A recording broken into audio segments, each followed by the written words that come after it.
My name's Tom Schramm. I'm a visiting professor of sculpture here in the School of Art and Design. I'm so glad you could make it out this afternoon for this lecture.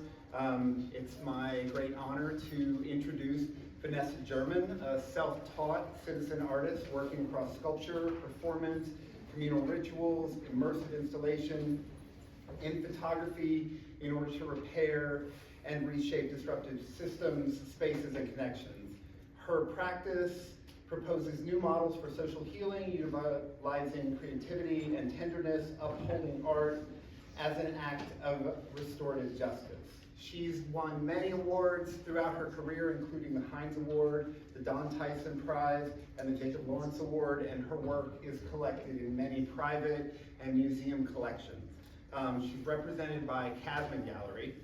And I had the pleasure of meeting Vanessa several years ago when her studio manager asked me to help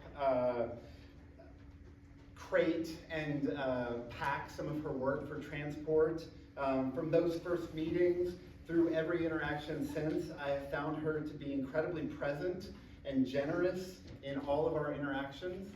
I saw her speak at UGA in Athens, Georgia just a few years ago and came away deeply affected.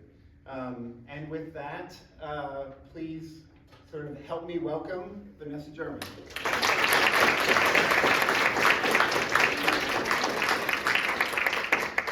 Greetings and good afternoon. What's up, everybody? Good afternoon. Thanks. I'm Vanessa. We begin with this slide. I believe in the power of art. I begin with this because it holds the space for recognition that, one, I experience artists to be a complete and total human identity. I do not experience artists to be active in only vocation, active only in practice, active only in studio. I recognize that to be an artist is a distinct place of human inhabitation, which means I am not experiencing nor do I participate in separation. So I am not separate from you, I am not separate from the earth, I am not separate from my materials, I do not separate studio practice as I am only an artist when I am in the studio. And in this way, I am experiencing the engine of belief in my humanity. So I would ask you all, like, why do you think you're alive? Like, why do you think you're a human? And why do you think you're an artist? So those questions are alive and active in my humanity, in my practice, always the purpose of my existence, and then power. How are we moving energy with it? How are we moving through the world? I center everything in my existence through creativity. So I begin with, I believe in the power of art because it holds the space for a dimensional conversation. I'm going to speak to you intellectually. I'm going to speak to you from the place of spirit. I'm going to speak to you from the place of heart. Those things are one thing and they are not in competition with each other. They are ingredients of wholeness, right? All of which makes it love. So this conversation, this artist talk may look, feel different than other artist talks. What it will be is the most honest, vulnerable conversation that I can have with you at this place and time. Anybody here by a show of hands, or you can say something you have reckoned with what you believe in your humanity? Have you reckoned with your humanity? Like, do you think, like, why are you human? What do you think are your places of power as a human? Like, who is in conversation with that, with themselves right now? Or it's an ongoing conversation for you?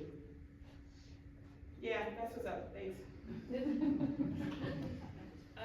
Was that too casual? Did I say that too casually? Is that what people are giggling? Okay. So, asking the question of the house, what's the first work of art that caught you? What caught you? What got you? Was it something that you drew yourself? Did you go to a museum? Was it something that your mother made? What's the first piece of art that you remember snatching you up, holding your breath, making you awake to the fact that you could create? There is creativity in the world. Something's happening. Was it Monet's flowers? What was it? Somebody want to shout out what's like the first work of art that you can remember that got you? Funny little hoodie. What's your name? Liberty. Liberty. What just happened was I looked at Liberty. I know now that Liberty's name is Liberty, but before they were just Funny Little Hoodie. So, because that's what I could see. I do not ever mean that as an insult. If you want to raise your hand and immediately say your name, it will keep me from identifying you by an item of your clothing. Liberty, in case you have continent is the soul's right to breathe. Isn't that your favorite Liberty quote? Yeah, it is. It's me and Liberty right here together in the secret code language of having never met each other before. Liberty, work of art that caught you, snatched you up. It was Salvador Dali's clock painting. Uh-oh, who else has that? Who else got caught by Salvador? Because that's what he wanted to do, he wanted to catch you up. He wanted to entangle you in a mystery, and he did. He got you. Can you remember about what age? I think I was like 7. Where did you see it, book or poster, or? I saw it in a library book in my elementary school. Yes. Who else caught an artwork in the library book in elementary school? In the back, middle part, oh, side part, back. Name. Lizzie, What's up? what's up? Artwork they got you. Van Gogh, Starry Night. Who else got caught by Starry Night? Anybody else get caught by Starry Night? I see you. I see you. All right, how old? About 5. All right, makes perfect sense. Anybody else? What's up? Right here. Judy? Yes. Dawson. Wait, hold. So did somebody just say Austin? I said Dawson. Dawson, that's your name? Yes. Okay, Dawson, and then we're gonna come to you. Dawson. La Sagrada Familia by Antonio Gaudi. It will get you. Oh, it will. It gets me chills right now even hear you say the name in the room. Will get you. Absolutely profound practice. All of these are, right? Also right here. Comic books. Comic books. Anybody else get caught by comic books? There's a lot of people caught by comic books. That's what's up. It meant to get you. It wanted to get you. You got got. And you got got and you got brought to yourself partially by that. You do recognize that, right? That it took you to a place where you were. So one of the first works that caught me is this, Summer in Los Angeles. I'm reading encyclopedias, only to prove something to the world that I'm not stupid, and I thought that I could do that by reading encyclopedias, but what I came across was this image of this highly adorned black man, looked so adorned, so heavily bared down with objects and symbols that it looks like it's difficult for him to move. Does anybody know where this is, who this is? This is Kuba King from Central African Republic of Congo, and found out after some time that most of the captives who were brought to this country and enslaved, they came from 2 places. They came from the Congo and they came from Sierra Leone, right? There are very few people in this country that are a descendant of enslaved Africans that you can actually trace back to the continent. Very, very few people, but there are some, right? And so here I am, a little Los Angeles kid in the heated summer of like LA, and I'm coming across this image and it's tugging at me, it's moving me. There's something about it that won't let me go. It has burrowed itself inside of me like a seed that awakens little by little. I didn't know why. I actually didn't tell anybody that something happened to me when I saw this image, but something happened to me when I saw this image. It woke up a technology that was always there, and I'll try to touch on that as we go through, recognizing that you as individual artists, as human beings,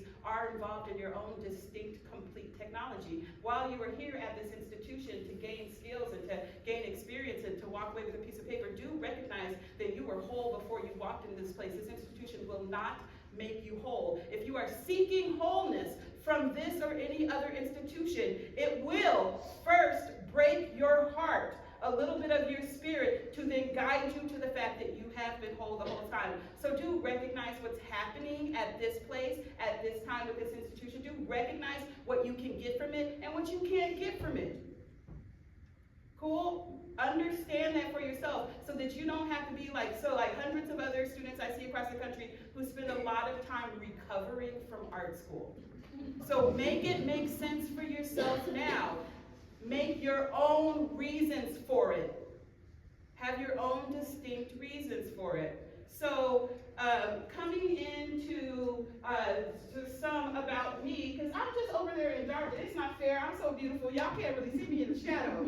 That's wrong. Self-taught artist. My mother was the fiber artist Sandra German. She died out of the body in 2024. I am a self-taught artist because one of the ways that my mother raised us and kept us safe. I grew up in Los Angeles in the 80s and 90s. You might not be able to tell, but I'm almost 50 years old. So I am in Los Angeles at the height of when AIDS became a thing.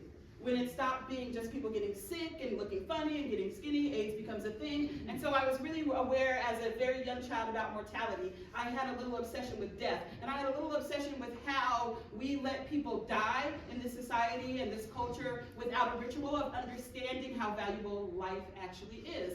So as a young person, I had these secret obsessions, and I started making little rituals around death. Like, people would die in the public realm, like whether it's somebody being killed on the street, in like a drive-by shooting, or Ryan White, the young boy from Kokomo, Indiana, who got AIDS through a blood transfusion, and people treated him and his family like they were monsters and horrible. When he died, I made a ritual for him. I made a moment to mark, a moment of ceremony around him and around lots of people that I never met. But that started happening to me when I was very young, and I wasn't telling anybody about it. I always felt special. Who here grew up feeling special, even if you didn't tell anybody? And it's okay to say it now. Like, please acknowledge if you felt inside of yourself a kernel that, yes, I am here for a reason. I had that feeling and understanding when I was a kid. I didn't have language for it, but I knew that I came here to earth. And then I also definitely talked about myself, like recognize that I came here, right? So I recognized my existence before the body, and I have been doing that. I've done that my entire life. And I knew that I was surrounded by people. So this image right here is for my female ancestors in a cotton field in Alabama. And this is, of course, me as a small child in Los Angeles, and this is my mother's work.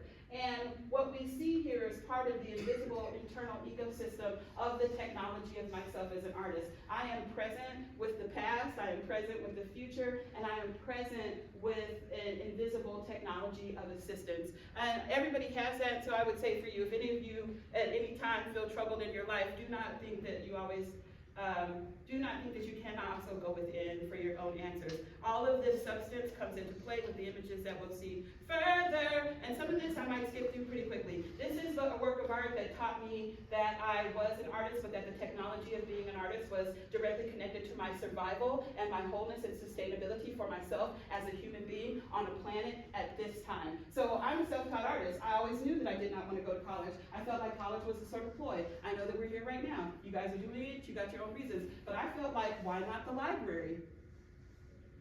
Right? I always felt like information is available. If I need information, I will put myself in close proximity to people who have the information and have experiences with those humans, or I'm going to go to the library because the information is available.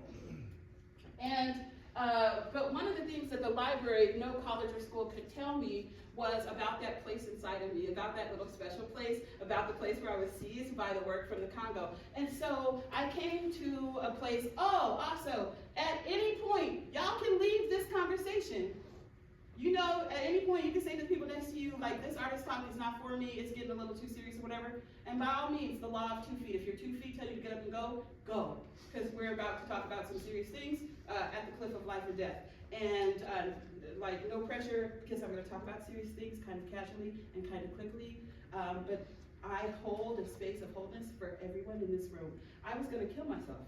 And it was like I was 23 or 24, and I was like, life, this ain't really working for me. And I didn't understand why I was being so pressured from the world to, like, this sounds so flimsy, but to, like, get a job. And people were like, well, you won't have anything. It's almost like they were saying you won't be anything. And I was like, but I'm already here. Like, I already am something, I'm here. And so, like, I had a lot of tug and back and forth about how to value my humanness at this time and this place, being fat, being black, being queer, but also recognizing that something else wanted to come through me that nobody else could give me. And so I experienced just a lot of pain on a daily basis, like the thing, that depression commercial where they say, like, where does depression hurt? And the person says, everywhere. Like, I really experienced, like, a lot of pain just in daily life. Like, just waking up in the morning, it was very painful. And I, heard Lauryn Hill's Unplugged album, and she was like, well, I did this experiment on myself. And I was like, you can experiment on yourself? And Lauryn was like, yes, you can. And I was like, what did you do? She was like, I was going in one direction, and I turned the wheel. And I said, you turned the wheel? She's like, yeah, I was going to die going that direction. So instead of dying, I turned the wheel and I went in another direction. So I was like, oh, I'm gonna experiment on myself and I wanna see if I can do things that just feel right, that keep me alive. Like, can I keep myself alive by doing what feels right as opposed to stopping myself from feeling bad, doing what other people tell me to do. Like, I just wanna feel right in my life, which isn't a casual thing. Like, it's quite radical to allow yourself to feel right in your own existence, which is why people say a lot of times, do not DM me about this. What I'm about to say, please don't. We can talk about it with each other. Please don't attack me. But this is why people say the future is queer, right? So when you say the future is queer, it's a whole bunch of individuals who decided to make their existence on their own terms. That's all. That's all. And be like, this is what my existence looks like. And then there were other people who were like, I dig your existence. Like, but then other people are like, who told you you could decide your existence for yourself? Right? And then there's like violence and tension in that. But so in this, I do this experiment, like how can I be alive? How can I stay in this existence? And every day for 6 months, I just did what felt right for me. I woke up in the morning, walked the dog. I only did things that felt right. And it didn't mean that I was lazy. I walked around my neighborhood. There's a lot of abandoned houses. I picked up wood. I picked up nails. Anything, any material on the ground that caught my attention, I was like, this is interesting. And then I had a dialogue with myself. Why did this catch my attention? It's a rusty bottle cap. What am I interested in? I'm interested in the rust. What is the rust telling me? Water touched it. It has had a life. It has history. It has texture. So I just allowed myself to go on a PhD thesis deep dive into my own curiosity, into the places that felt right, which meant that I got instantly healthier pretty quickly because I'm in my little moldy basement and you see these rusty bottle caps. You see old weave hair that I picked up off the ground, and I engaged with it as though it was not inanimate. I'm in communication with the material and I'm allowing it to communicate with me. And also I was doing things that were really ritualistic and materialistic with the material, literally just to keep myself alive. Because I felt like if I gave myself too much downtime, it was dangerous for me. Like downtime meant that I could attack myself. And instead of downtime, I just poured myself into communication with the material and to making objects. What I didn't realize at the time was, look at this, was this. That I was working with accumulation, working with symbol, working with ritual, and working with the simultaneity of time. This thing that I had seen when I was in the single-digit ages was awake inside of me and started to come out, but even from a place before that image, because I told you most of the captives who were brought to this country and enslaved came from two places. They came from Congo and they came from Sierra Leone. And most of us can't trace back, but I would contend that you actually contain within you the channel and the transmission line. Even if the family tree isn't filled in front of you, you are your family tree and you have access to the technology and all that information. So we're gonna move kind of quick because we don't really have that much time now. So as a self-taught Black artist on this land,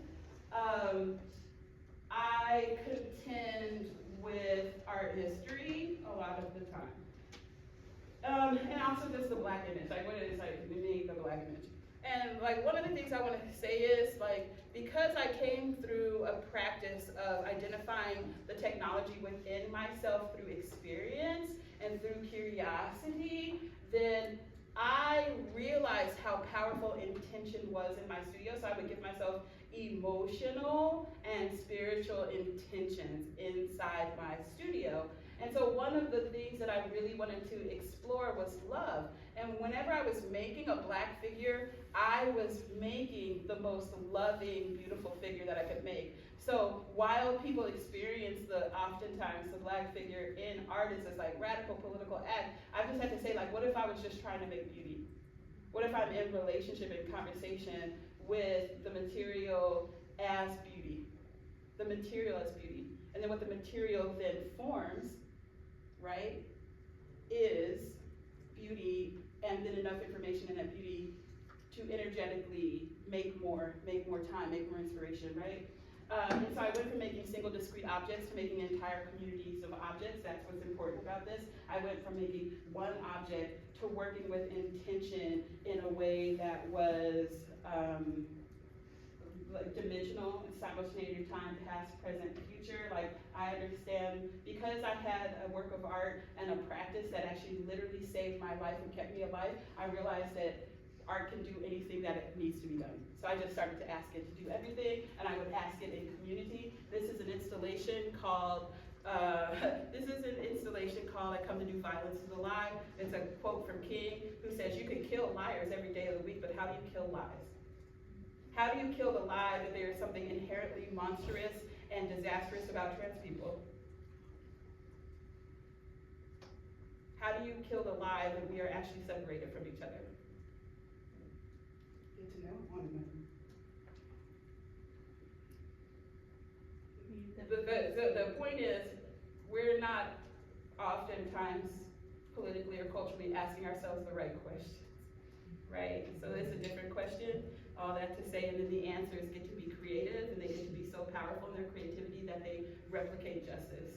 So just like in living in Homewood in Pennsylvania, no room in my studio for photography, pulling artwork outside to take photographs of it, and then realizing every waking moment is a gallery, is exhibition space, is opportunity for artist talk that exists at the, what I call the sidewalk level. If we just hear the sidewalk, how we talk about what we see, how we allow curiosity is separate from an institutional space, and a space where you're there's language of triumph and like language that is, there's like all these approvals, right? And so we're just on the street, we're just on the sidewalk, we're saying, this is what I created in my house, and people are saying, you created that in that house, and it's right across the street from me. That opens up the question, like, what can I create in my house?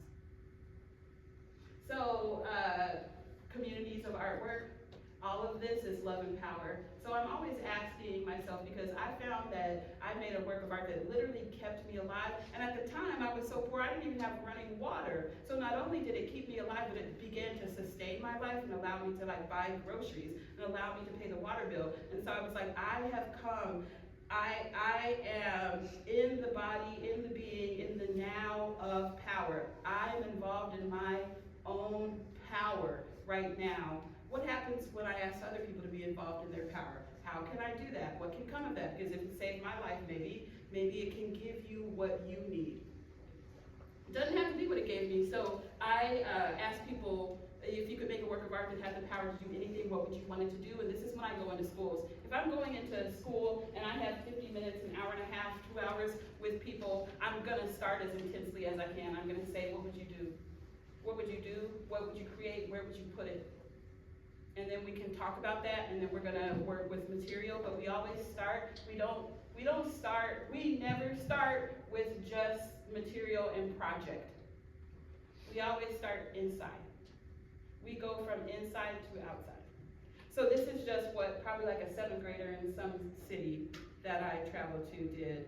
Heaven, my art will have the power to, I think she was saying, make my brother laugh. And so what this gives, like when I am bringing work into the world and working with people, it situates them in their power. It situates them also in love. And love is, I define love as creative, understanding, redemptive, transformative goodwill. So just more examples of that. I'm gonna move through this kind of quickly, but one of the things that has happened for me through messing up in the art world and going out and meeting people and telling people about love and power is that all the ways that I need to open up and all the sort of obstacles in my path are dissolved just through people being honest around me. And hopefully I'm humble enough, hopefully I'm not so full of crap that I can't realize everyone is a teacher and I'm involved in a massive curriculum. But this older white woman, I was so surprised when what we're doing is invoking courage in this process, and all of this will make sense it doesn't have to make sense, y'all see what happened. And she was kidnapped. Like, she told me this story about, and I said, write a time that you thought you wouldn't make it through something. And just to bring some courage into a creative space where people are all the time saying, I can't draw, I can't make anything, I can't do anything. And I'm like, well, how many times have you done something you think you could do? You make it through, because you're riding on that. you know, and so she told me she had been kidnapped, and then, like, I've really had to dissolve the ways that I'm judging people, and I am experiencing judgment as a soul separation of love, like judgment separates you from love. So going through this very quickly, what I went through from distinct technology of the power to save my own life, making discrete objects, to making an entire community of objects, was that there was always this idea. This is Thich Nhat Hanh, the leader who said the next great revolutionary leader will not be a single individual, but it will be an entire community of people. And we're experiencing that radically in the planet because of how we have to respond to natural disasters, how we have to respond to crisis. We will return out of the absolute demand of survival to one another, right? Which has always sort of been understood, is that we are one organism. And so I started, that's me going into making communities of figures, but then I later found this quote. So I'm gonna go through some of this stuff really quickly so you can see what some of the work looks like. Sometimes we cannot be with our bodies. It's an immersive installation. Showed up first at the Mattress Factory in Pittsburgh, experiencing externally, inviting into the space externally. This is the Union for Contemporary Art. I gotta tell you, these people protested this exhibition. It was on the news. People were calling me because of one of the quotes up there. Somebody threw a cinder block into this building. I couldn't believe that people were protesting this, but I got it.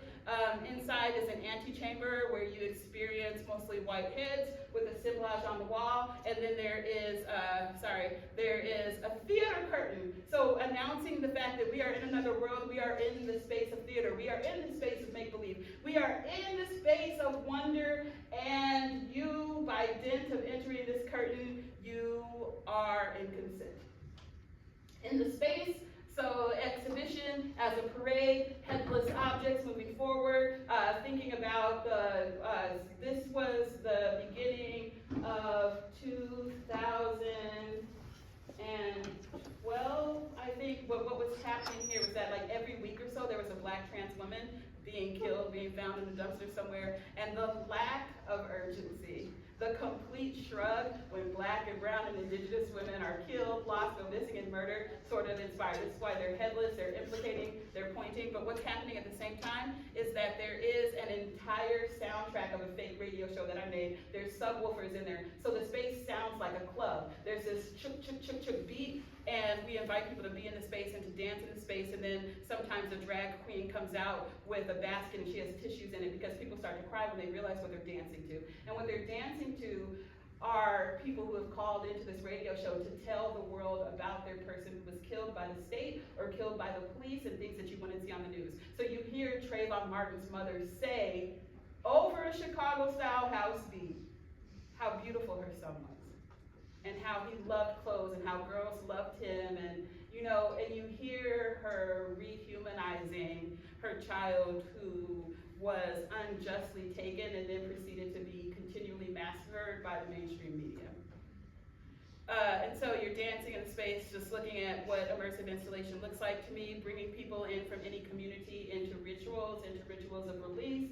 Notice that only one person has a camera in this, because when I'm doing a ritual ceremony in a space with the work is always dimensionally alive. So yes, it is sculpture, but it is also a spiritual technology. It is an emancipatory technology, and I do not let people film it. Right, so there's just only a couple of people from the institution who are doing it. Everybody else is a witness. Everybody else is there in presence with it. Doing rituals and ceremonies with all work around the country wherever I do it. This happens to be in Omaha, Nebraska. Do a walk called the Blue Walk. I've done this walk around the country. We have retired the Blue Walk. We are not doing the Blue Walk anymore, but this gives people an opportunity to make alive and process through whatever they need to process through in their community. So we'll go in the community and we'll be like, what do we need this ritual for? And this was, they call what happened in Omaha, Nebraska, the largest race riot in American history. Then you find out it wasn't actually a race riot. It was the two newspapers who were both run by two different sects of the mob, who had the white guys who worked for one newspaper put newspaper ink all over their face. So they went into the street looking like black men, and they did horrible things to women. And all the women could say was, a black man did it. And so they call that the largest race riot in American history, because then the white mob went after black men. Hung them up, strung them up. And the problem with not telling whole stories of American history is the heroes of this story, they're white people. It's the random white woman who at that mob climbed up a light post in Omaha and unstrung the mayor from a noose, because the white mob put the mayor in a noose because there were people who, the black men were going to the jail just to be protected in the jail so people couldn't get to them, so they strung the mayor up. A white woman who had whatever kind of mountain climbing skills climbed a light post and unnoosed the white mayor. But because we're so afraid of telling whole American stories, people don't know about her. And I was like, that's badass. Like, she hiked her dress up and saved it. And I was like, why don't people know her name? And she had a street name after her. Little girls should dress up as her. You know? But we're like super afraid of our own wholeness here. And I get it. But it's not gonna take you anywhere. So, ritual around country. Miracles and glory abound. Notice what the acronym would be. And we're then looking at what they call the most famous painting in America, which is Lutz is Watching Across the Delaware. Where, does anybody know where Lutz is from? It's German. Do you know where this painting was painted first?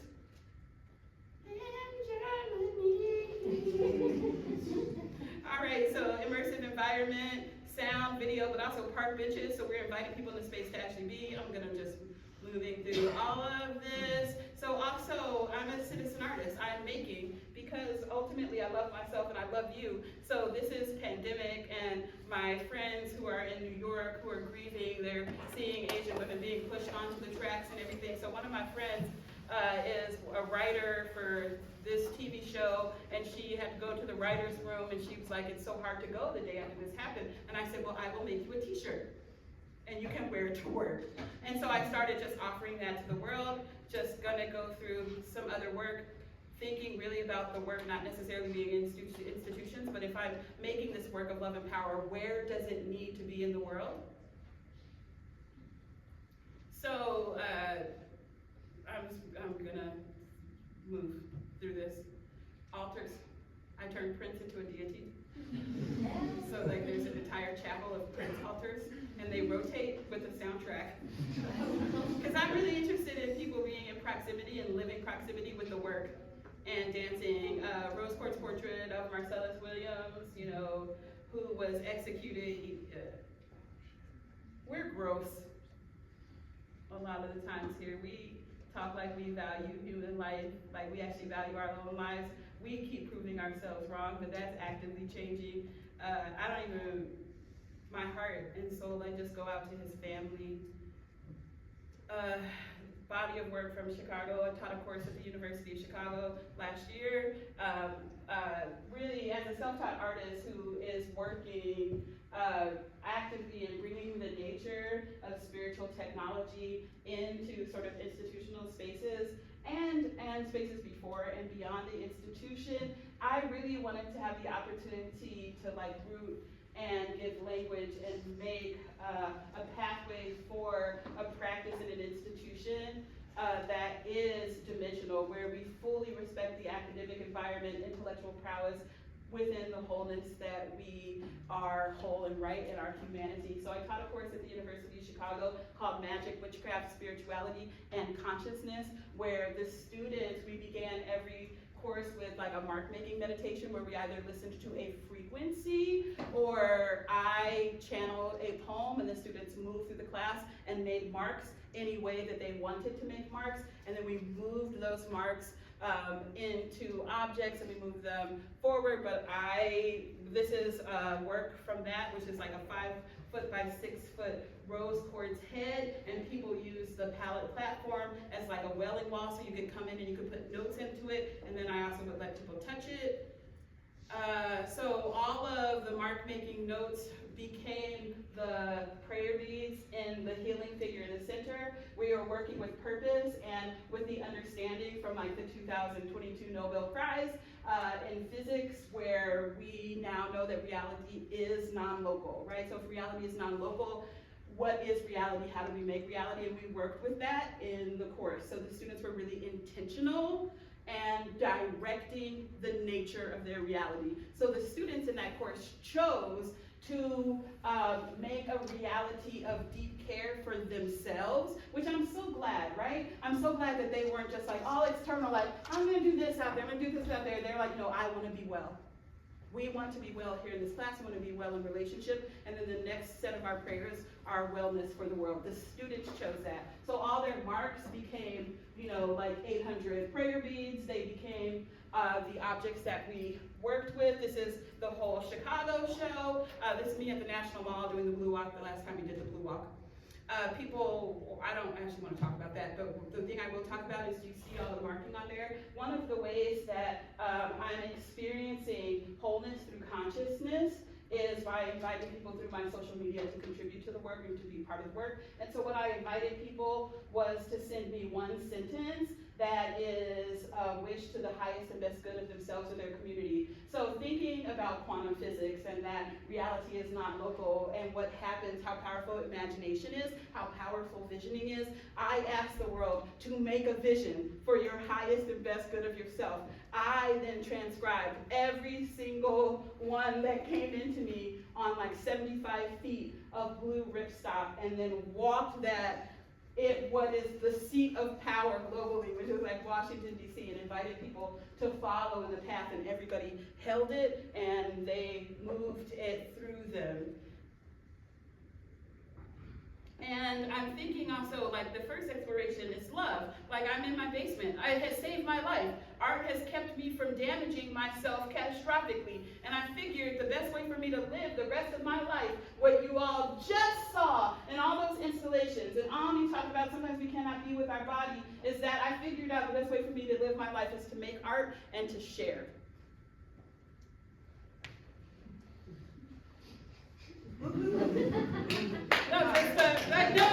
I don't think there's anything to clap about. I just always wonder, if everybody shared one thing they loved publicly a month, what would that look like? Would you make flapjacks on your front porch and whoever walks by, like, we got flapjacks, it's Flapjack Sunday, whatever it is, or like, I'm gonna teach you how to do the sea walk today, that's what my gift is. Like, what if, the way that we actually kill the lies that are suffocating us outside of ourselves is to, it sounds so simple. I recognize that, to share what we love. So I was like, I make art, I'm gonna make art outside. Kids in my neighborhood were like, I think I wanna do what you're doing, but I'm gay and live with a woman. So the kids was like, Miss Vanessa, my mama said that Miss Shelley, she's not actually your sister. And then grandma said, you don't go to church. Like, could you please explain these sins? So I would be telling kids, no, you can't come here, and they would jump my fence. They did, and so just a lot of street death, a lot of murder, which is very difficult. I can't talk about it anymore, but like, I really, at this time, was like, I want to see what love can do. So I took grant money that somebody gave me to make art, and I was like, I think I'm gonna make these signs instead. And then I told them that the signs were artwork and that my neighborhood was the exhibition space. That's how we made that make sense. Was going from my front porch, bought a couple houses at the end of the street, said whenever the front door is open, anybody can come in and they can make art. Most of the people who came in were kids. They would come in with their parents. There was a guy who worked at the VA. He was first shift. He would get off the bus at 4 o'clock, come in, sit in one corner of the art house and paint lions, which I thought was really fascinating. And also recognizing that the world is the space. So I would just walk sculptures up the street, take them on the bus, shoot pictures, I would make these clothes for my friends, because I want to feel as much love and pleasure as possible. And I saw so much despair through social media, like my friends were saying, I can't work today. Like, it's just really difficult, to move past some, things that happen. And so I would see on social media who needed, some care, and I'd be like, can I photograph you? How do you want to feel in the photographs? Just looking at Art House, the bottom picture is me at Standing Rock, and when I pulled out my paints in Standing Rock, all the kids who were around me, they were like, I'll paint. And I will tell you, all these kids mostly painted was different shades of green. And they would show me them like they were different. I was like, oh, they're experiencing, what I found really quickly was that, like, I'm on, Standing Rock, at the reservation, I'm with a lot of indigenous people, and yeah, the frequency was different the whole time. And I recognized, I was like, oh, they're closer to the thing itself. Like, I'm separated from the thing itself. And you could see it so clearly, but mostly in the absence of violence. Like the layers of all the places where violence didn't exist, and it took my breath away. It probably took me like 3 days to acclimate to peace. Because I was there, what you experienced there, like actually peace and true welcome when I was at camp. Rarest Black woman on the planet Earth, Skinner Museum. I'm gonna go through this really fast. They asked me to intervene in the Skinner collection, which is a wealthy white man who in the 20th century tried to accumulate the world through his wealth with all these objects, right? This is not a rare thing. Well, it's not. It's just the idea that you prove your existence through objects, through money, through, like, it's not, like, we're kind of confused about, we misidentify our own value on a daily basis in this life. So I'm not surprised that people think, like, you can accumulate all these objects, you can accumulate all these gems and minerals, and it is an equivalence to your value, right? We do that with clothes, we do it with lipstick, we do it with followers on the internet. We're always finding these external ways to show the value. And so they were like, how can you decolonize this collection? I was like, well, one, is that the question? You know, and I was like, it would have to change my reality as somebody who has these impacts from colonization. And so I touched every single object in the collection, and I counted it.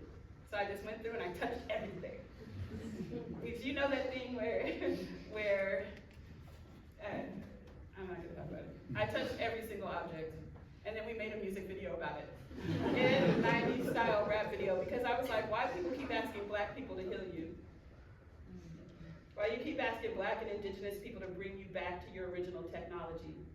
Why you keep asking us to carry your broken heart and spirit over a threshold into wholeness? Like, don't you know that that costs? Don't you know that that hurts? Don't you know me doing artist talks and telling things and people coming up to me afterwards that just want to touch me is part of that? I'm like, if I'm gonna do it, it should feel good, it should be fun. So we rented a gold wing BMW for me to roll in, like, it's like a 90s hip hop video, which is problematic because 90s hip hop videos, what they really wanted to do is say, I'm valuable because I have this car, I'm valuable because I got this gold, I'm valuable because I have all these dollar bills to throw over all these women. So it's a trick, right? It's a ploy. This is me filming a music video. I had choreography and everything.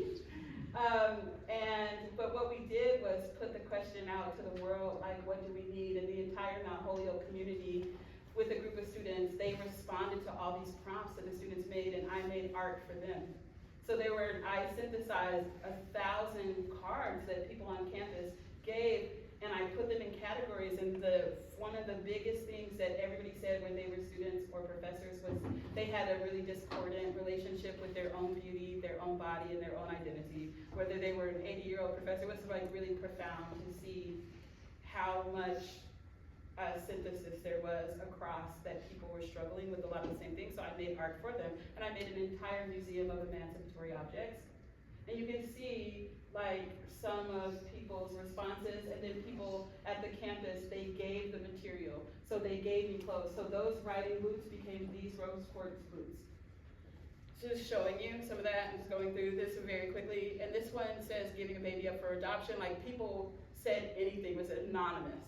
And then I made work for them. So I would get messages on Instagram where people would come in and they say, you used my card.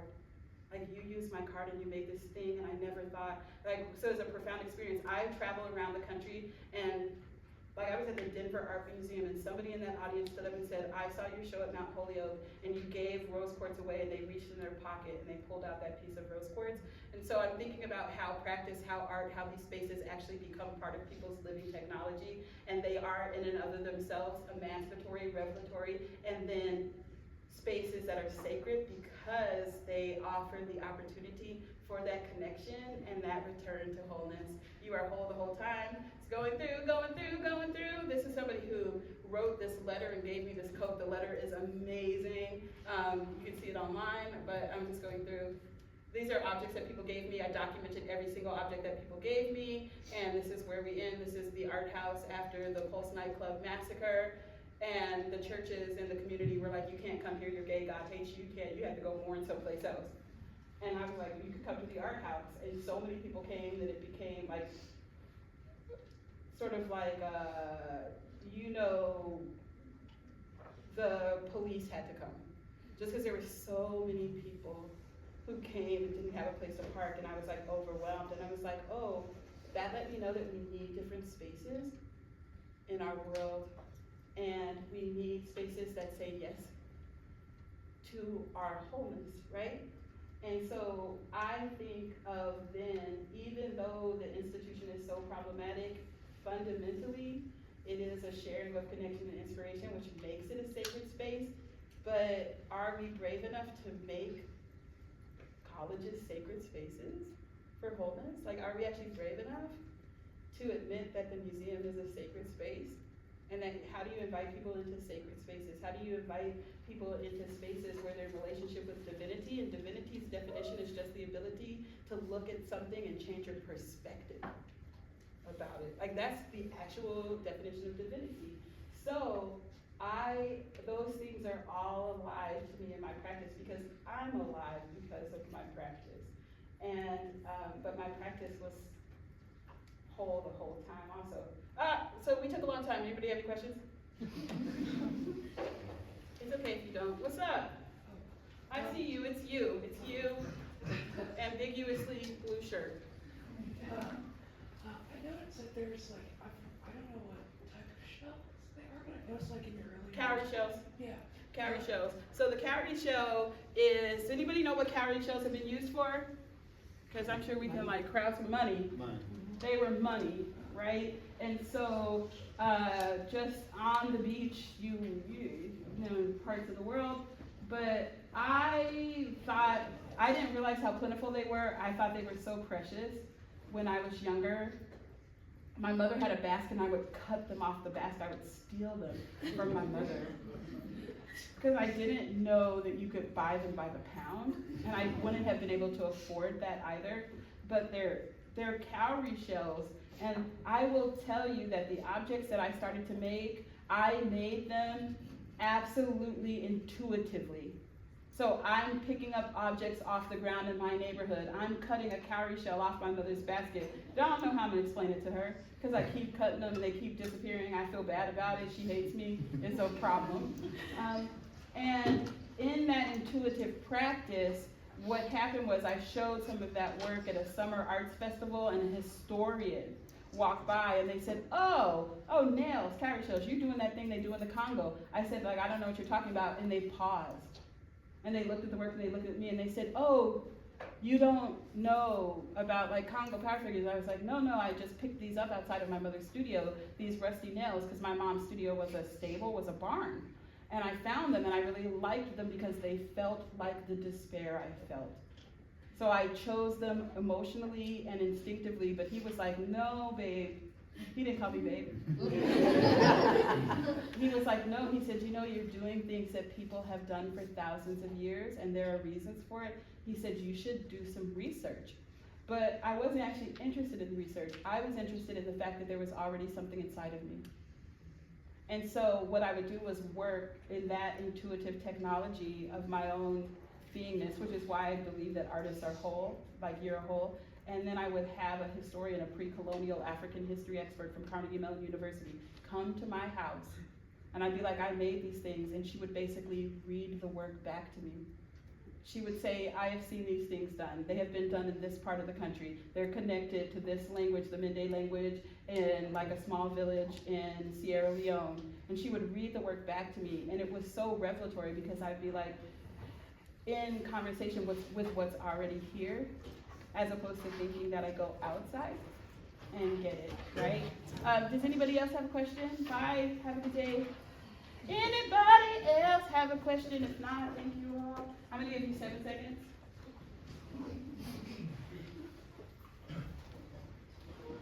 Thank you so much.